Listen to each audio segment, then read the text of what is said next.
नमस्कार, शुभ सकाळ. आजच्या एका नवीन ब्लॉगमध्ये मी प्राजक्ता तुमच्या सगळ्यांचं खूप मनापासून स्वागत करते. आज संडे असला तरी निवांत नाही आहे. आज घरामध्ये पूर्ण पसारा आहे. सचिनला 3-4 दिवसासाठी बाहेर जायचं आहे आणि बाहेर कुठेही जायचं म्हटलं तर एवढा पसारा असतो ना, म्हणजे आपल्याला असं वाटतं की फक्त आपलाच पसारा असतो, पण जेंट्स लोकांचा पण तेवढाच असतो. कुठले टी शर्ट, कुठले शर्ट, कुठल्या जीन्स, असं सगळं त्यांचा पण गोंधळ असतो. तसंच आमच्याकडे पण हा गोंधळ आहे. सगळे कपडे इस्त्रीला प्रेस वगैरे करण्यासाठी तसेच बाहेर ठेवलेले आणि आपली तरी शॉपिंग किंवा जी काही बॅग पॅकिंग असते 8 दिवसापासून वगैरे पण चालू असते. पण ह्या लोकांची कशी असते ना, जायच्या आधी 2 तासाची ही पॅकिंग असते आणि त्याच्यामध्ये मग खूप गडबड होऊन जाते. तर माझ्याकडे सगळा आता पसारा तसाच आहे. पण म्हटलं व्लॉगला सुरुवात करते आणि त्याच्या आधी ना तुमच्याबरोबर काल ज्या मी साड्या घेतलेल्या नऊवारी साडी त्या शेअर करते. मी 4 नऊवारी साडी घेतल्यात आणि त्या मला ना देवीची ओटी भरण्यासाठी म्हणून घ्यायच्या आहे. तर मी बऱ्याच वेळा महाराणी साडी शॉपमध्येच जाते. म्हणजे मला ते जवळ पण आहे आणि कसं पहिल्यापासून मी जाते. म्हणजे मी लालबागला राहायला असल्यापासून मी महाराणीमध्ये बऱ्याच वेळा म्हणजे साड्या वगैरे घेतलेल्या आहेत. रिजनेबल पण असतात, व्हरायटी पण खूप छान छान मिळते. तर त्या तुम्हाला दाखवून घेते, कारण नऊवारी साडी काही आपलं घेणं होत नाही आणि रेंज पण आपल्याला बऱ्यापैकी काही माहिती नसतात. तर मी म्हटलं चला तुम्हाला रेंज पण सांगते आणि साड्यांचे कलर आणि साड्या कशा आहेत त्या पण दाखवते. तर चला बघूया. आजकाल माझी ही जी बॅग आहे ना, हा जो माझा झोळा तो खूप फेवरेट झाला. सगळीकडे जाताना मी हाच घेऊन जाते आणि जेव्हा भरपूर सामान घ्यायचं असतं ना, तेव्हा याच्यामध्ये खूप छान राहून जातं. तर एकच मिनिट.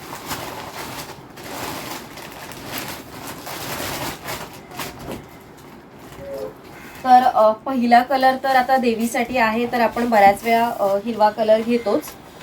तर मग मी हिरव्या कलरमध्ये ही एक घेतली आहे. ही आहे बघा, ही हिरव्या कलरमध्ये आहे आणि पदर असाच आहे, जो असा येतो तसा गोल्डनमध्ये.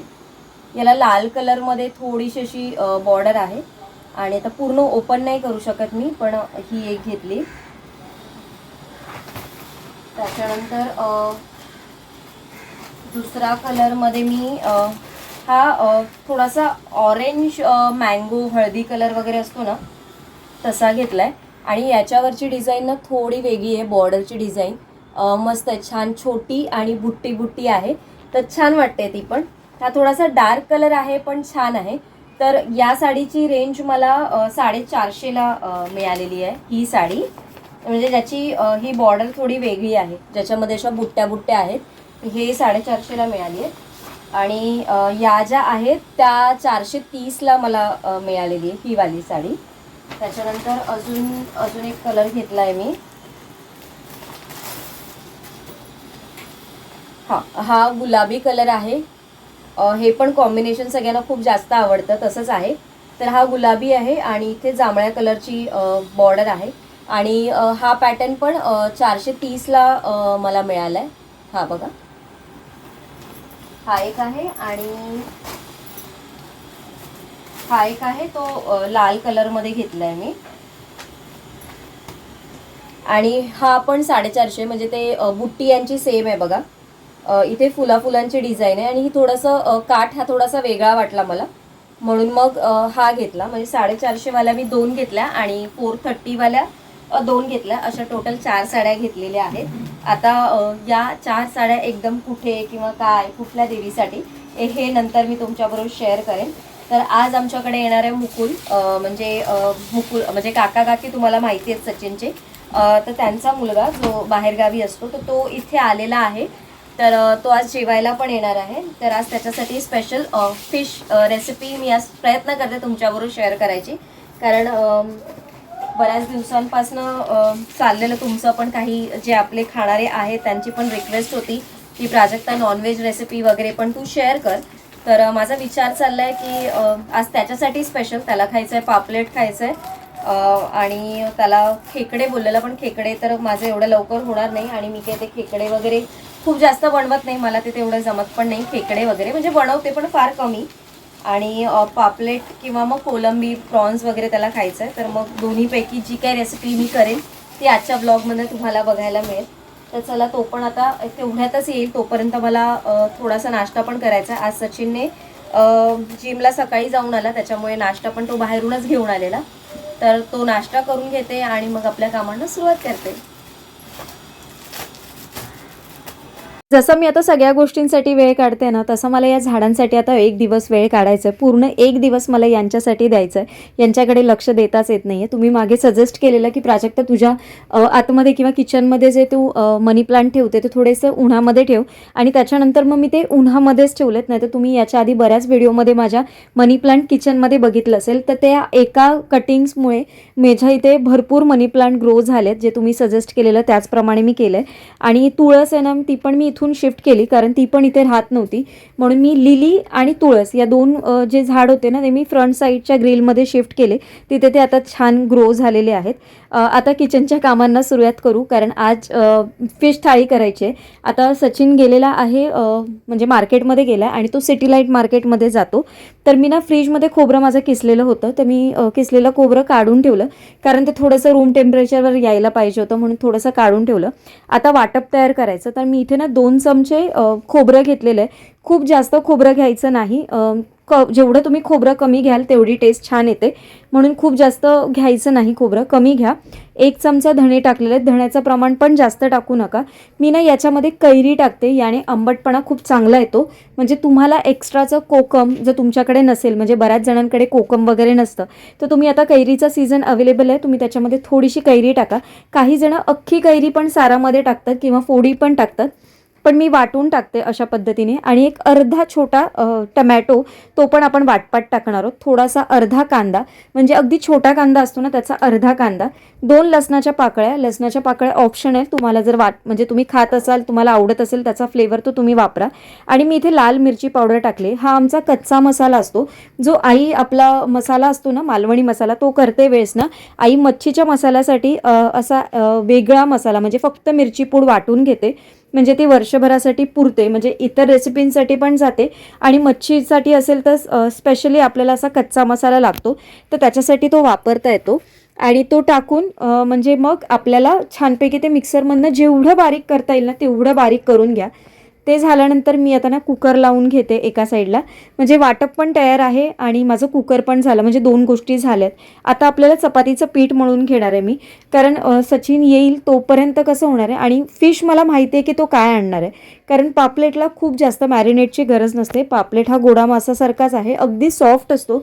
त्याच्यामुळे त्याला एक 15-20 मिनटं जरी मीठ लागलं ना तरी भरपूर होतं. खूप जास्त मीठ टाकायची गरज नाही आहे. आता ना मी चपात्यांचं पीठ मळून घेते. चपात्यांचं पीठ ॲक्च्युली मला पहिली भाकरी करायची होती, पण ना माझी लाटणी जी असते ना ती मला माहितीच नाही मी कुठे ठेवली, मला मिळतच नाही आहे. म्हणजे असं झालं आहे, म्हणजे सकाळी तर ती होती, आता संध्याकाळी मी खूप शोधली पण ती मला मिळतच नाही आहे. आणि मग माझ्या ज्या जाऊबाई राहतात बाजूला त्यांच्याकडनं मग मी लाटणी मागवली आणि त्या लाटणीवर मला तेवढं असं जमेल की नाही मला माहिती नाही.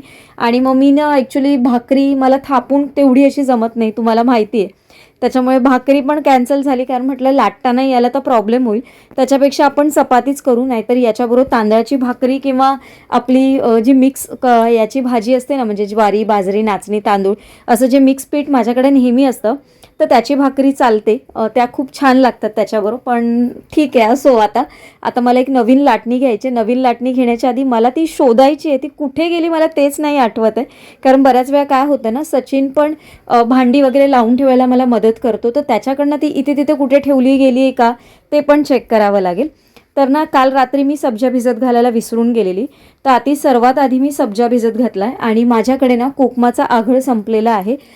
तर आघूळ संपला असेल तर मग कोकमा आहे, ही मला आरती मावशींनी दिलेली आणि आठवणीने आरती मावशींनी माझ्यासाठी ही कोकम दिलेला. आणि त्याच्यानंतर मला खूप बरं झालं आहे, म्हणजे आता ही कोकम जे त्यांनी मला दिलेली आहे तीच आता मला बरेच दिवस चालत आहेत, नाहीतर माझ्याकडे आघूळ पूर्णपणे संपलेला.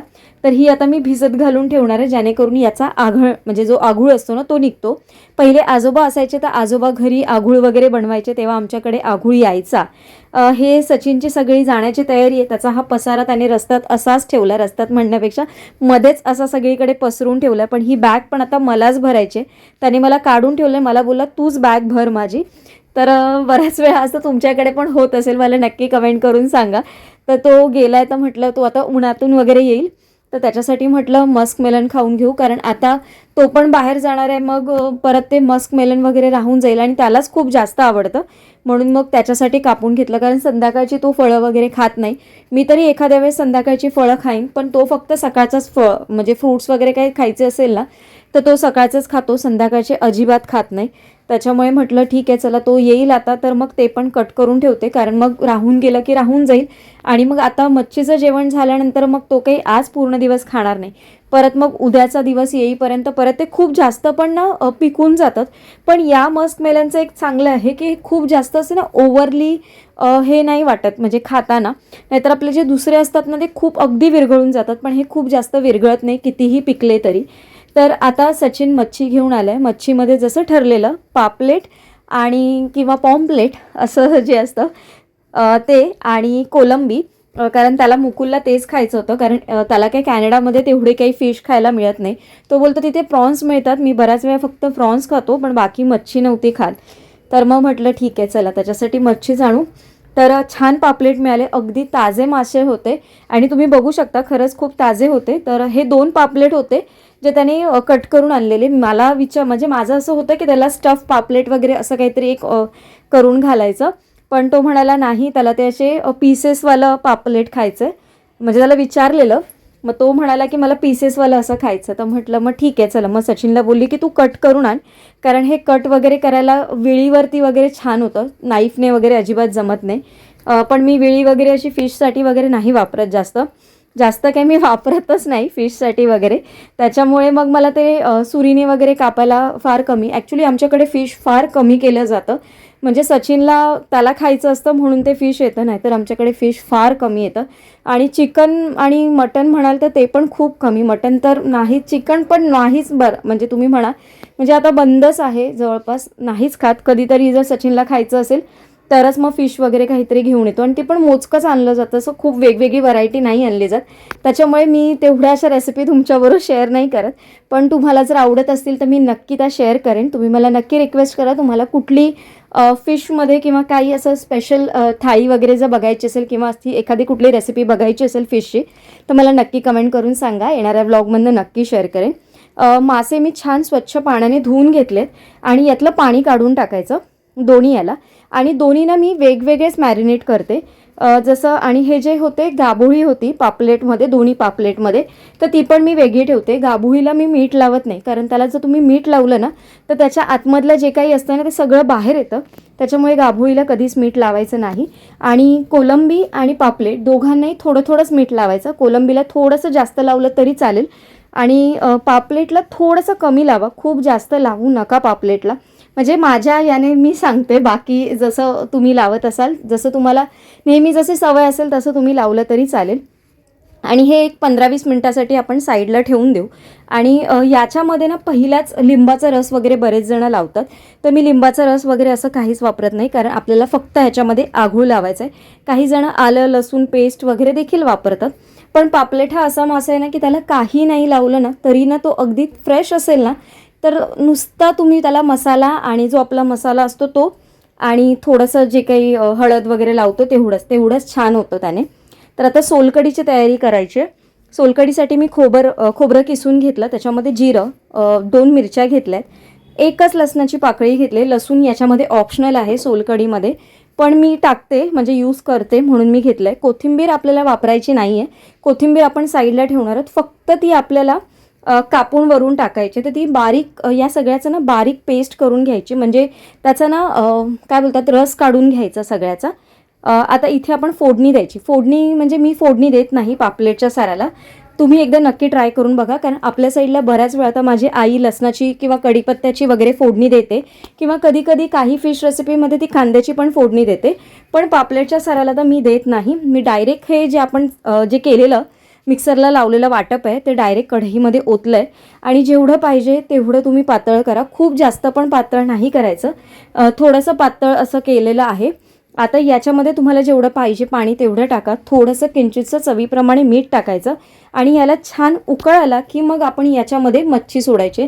म्हणजे मध्यम गॅसपेक्षा ना अगदी बारीक गॅसवर याला उकळ येऊ द्या, कारण आपण फोडणी नाही करत. त्यामुळे ते छान असं शिजलं गेलं पाहिजे. आता याच्यामध्ये ज्या माशाच्या फोडी सोडणार आहोत म्हणजे जे पापलेटचे तुकडे सोडणार आहोत ना, ते आपण थोडेसे वॉश करायचे. तसेच मिठातल्या पाण्याचे ते टाकायचे नाही, कारण मग त्याला खूप जास्त मीठ लागलं जातं आणि सारात पण खूप जास्त मीठ असतं.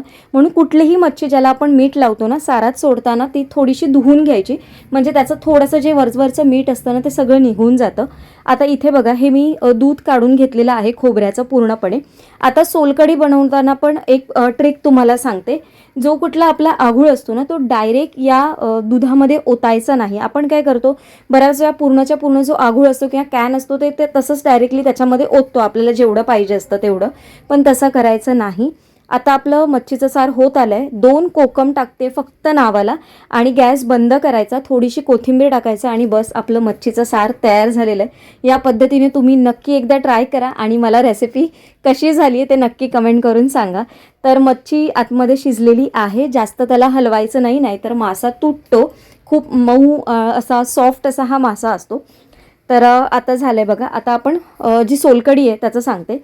तर हा जो आघळ आहे ना, तो थोडा थोडा करून टाकायचा. मी आता फक्त जस्ट थोडासा असा मिक्स करते आणि ना हा थोडा थोडा करून असा मिक्स करून सगळ्या सोलकढीचं जे आपण रस केलेला आहे ना खोबऱ्याचा त्याच्यामध्ये ओतायचा, कारण याने ना कढी फुटली जात नाही. तुम्ही बऱ्याच वेळा जर जास्त आपला आघूळ आंबट असेल किंवा जास्त प्रमाणात असेल, तुम्ही जर वरून टाकलात ना तर ते पूर्ण दुधासारखं कधी कधी फुटून जातं आणि त्याच्यामुळे थोडंसं तुम्ही असं एक चमचा टाकून ते मिक्स केलं ना तर ते फुटणार नाही. थोडंसं मीठ टाका आणि आता हे फ्रीजमध्ये मी थोडा वेळ थंड व्हायला नेणार आहे, कारण सोलकढी थंडच नेहमी छान लागते. तर ही माझी पद्धत होती सोलकढी करायची. तर तुम्ही पण एकदा या पद्धतीने नक्की ट्राय करून बघा. तर आता चपात्या करून घेणार आहे. जसं मी म्हटलं, चपात्या याच्यावर मला लाटणीने काही लाटताच येत नव्हत्या, पण तरी पण कशा कशा करून मी त्या चपात्या पूर्ण केल्या. आणि आता आज मिशन माझं लाटणी शोधायचं होणार आहे, म्हणजे आज संध्याकाळी तर पूर्ण तेच काम लागणार आहे मला. आत्ता आज दुपारी पण काही अजिबात आराम नाही आहे, कारण सचिनची पॅकिंग वगैरे पण आहे, तर ते पण सगळं आवरायचं आहे. तर आता कोलंबी आणि जे पापलेट आहे त्याला बघा, मी असा हा जो आघूळ आहे तो लावते. या आघूळनंतर आपण याच्यामध्ये थोडीशी हळद टाकणार आहोत आणि थोडीशी ना लाल मिरची पावडर टाकणार आहोत. मी मसाला नाही टाकत. मसाल्याने त्याला ना भाजका असा फ्लेवर येतो जेव्हा आपण ते फ्राय खातो तेव्हा. तुम्ही ना लाल मिरची पावडर टाका, जी कमी तिखटाची असते ना, काळी काय बोलतात त्याला, काश्मीरी लाल मिरची, ती तुम्ही टाका आणि मग टेस्ट घ्या. त्याने खूप चांगली येते. म्हणजे आता आईकडची जी पद्धत आहे त्या पद्धतीने मी सांगते, म्हणजे आमच्याकडे जी प्रॉपर आम्ही घरी करतो तसं, तर त्याच पद्धतीने सांगते. तर इथे मी तांदळाचं पीठ घेतलं आहे, त्याच्यामध्ये बारीक रवा घेतला आहे, लाल मिरची पावडर आणि किंचितशी हळद टाकलेली आहे. जास्त रवा देखील टाकू नका, कारण मग ना वरती सगळा रवाळ रवाळ दिसतो. त्याच्यापेक्षा ना तुम्ही तांदळाचा ना जाडसर जो काय बोलतात त्याला, कणेर म्हणतात ना, किंवा अगदी थोडंसं जाडसर रव्यासारखं जे पीठ असतं ना ते तुम्ही वापरा, म्हणजे तुम्हाला रवा वापरायची गरज नाही आहे. आई मला बऱ्याच वेळा तो तांदळाचा जो रवा असतो ना तो देते, मग मी तो असा कधीतरी वापरते.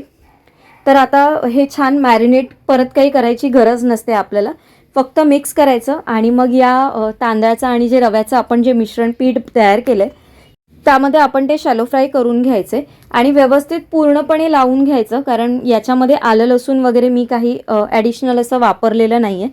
जो कोकमाचा आघळ आहे ना त्यानेच खूप चांगली टेस्ट येते. जर तुमच्याकडे कोकमाचा आघळ अवेलेबल नसेल ना तर तुम्ही याच्यामध्ये लिंबू देखील वापरू शकता, पण लिंबू टाकताना अगदी अगोदरपासून टाकू नका. जेव्हा तुम्हाला हे सगळं मिक्स करून सगळं एकत्र लावायचं आहे, म्हणजे जेव्हा फ्राय करायचं आहे ना त्याच वेळेस तुम्ही लिंबू पिळा, कारण लिंबाने ना कधी कधी मासा खूप जास्त वितळला जातो, म्हणजे विरघळला जातो, असं माझ्या नोटीसमध्ये तरी आहे. त्याच्यामुळे मी बऱ्याच वेळा लिंबू वगैरे नाही वापरत.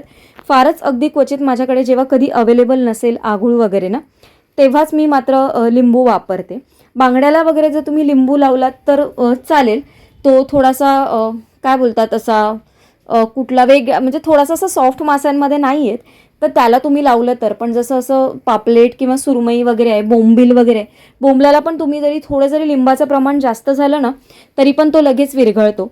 तर थोडंसं असं अंदाज घेऊन तुम्ही आघूळ आणि लिंबू असं दोन्ही ऑप्शन ठेवू शकता या सगळ्यासाठी. तर आता कोलंबी छानपैकी फ्राय करून घेऊ. एकाच वेळेस मी कोलंबी सगळी फ्राय होणार आहे आणि गॅस अगदी बारीक करायचा नाही, थोडासा मध्यम ठेवायचा. आणि सुरुवातीला जेव्हा आपण पहिल्या वेळेस उचलतो ना, म्हणजे हे फ्लिप करतो, तेव्हा ना ते पॅन फक्त हलवायचं. कारण मग जर आपण ते खाली चिकटलेलं असलं ना आणि आपण ते सगळं काढायला जातो ना, मग त्याचं जे कोटिंग असतं ना ते खालून झालेलं नसतं आणि मग ते ना सगळं निघून जातं.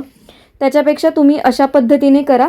दुसऱ्या वेळेस जेव्हा फ्लिप करणार तेव्हा परत असं हलवायचं आणि मग आपली छान अशी कोलंबी फ्राय तयार झाली. तर अशाच पद्धतीने आपण आता पापलेट देखील दोन्ही साईडने छान क्रिस्पी असे फ्राय करून घेणार आहोत.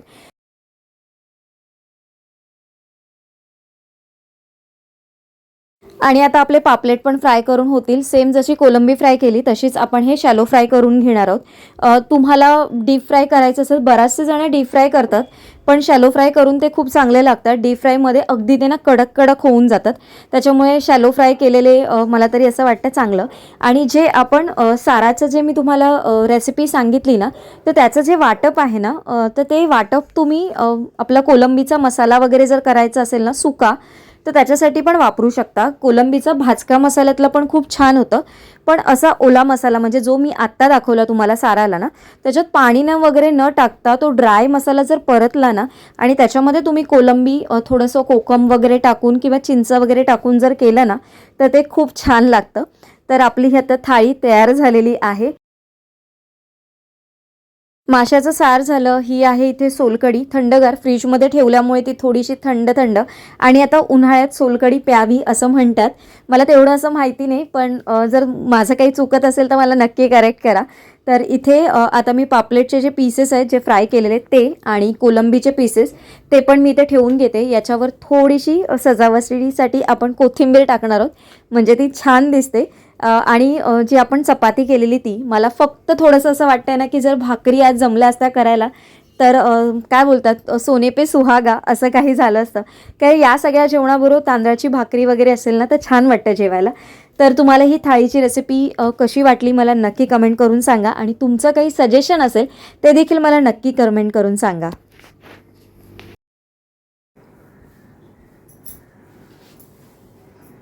तर आजचा ब्लॉग मी इथेच एंड करते. आजचा ब्लॉग स्पेशली तुमच्या रिक्वेस्टवरच मी पोस्ट केलेला, कारण तुमची बऱ्याच जणांची अशी रिक्वेस्ट होती की ताई नॉनव्हेजच्या रेसिपी पण दाखव. तर ॲक्च्युली मी खूप आधी पोस्ट करायची. म्हणजे तुम्ही जर बघितलं असेल तर माझ्या याच्यात कोंबडी वडे मिळतील किंवा मालवणी थाळी वगैरे तुम्हाला खूप मिळतील, जे संडे स्पेशल ब्लॉगमध्ये ना तुम्हाला, म्हणजे माझ्या मते 1-1.5 वर्षापूर्वीचे जे ब्लॉग्स असतील त्याच्यामध्ये तुम्हाला बघायला मिळतील. पण आता तुमच्या बऱ्याच वेळा रिक्वेस्ट यायला लागली आणि म्हटलं मुकुल पण आणायचे आलेला आणि त्याला फिश खायचं होतं. तर म्हटलं ठीक आहे, चला त्याच्यासाठी फिश बनवणार आहे, तर रेसिपी आपण शूट करू आणि तुमच्या सगळ्यांबरोबर शेअर करूया. तर खूप मी असं नाही म्हणत की मी एकदम खूप प्रो आहे त्याच्यामध्ये आणि खूप जास्त मला सगळं व्यवस्थित जमतं, पण मला ज्या पद्धती माहिती आहेत त्याप्रमाणे आजची ही मालवणी थाळी किंवा साधं सिंपल मालवणी पद्धतीचं जेवण जे आहे ते तुमच्याबरोबर शेअर केलं. मालवणी म्हणताना पण प्रत्येकाच्या पद्धती थोड्या थोड्या वेगवेगळ्या असतात. म्हणजे जसं आता रत्नागिरीमध्ये वेगळं आहे, तेच राजापूरमध्ये गेलात तर थोडी पद्धत वेगळी येते. त्याच्यानंतर थोडंसं कसाल वैभववाडी या साईडला गेलात त्यांची पद्धत थोडी वेगळं. मग प्रॉपर तुम्ही जर पुढे मालवण बांधा वगैरे साईडला गेलात तर त्यांची पद्धत वेगळी. प्रॉपर गोव्यामध्ये वगैरे गेलात तर त्यांची पद्धत वेगळी. म्हणजे सगळ्यांच्या पद्धती त्यांच्या त्यांच्या पद्धतीने वेगवेगळ्या होत जातात.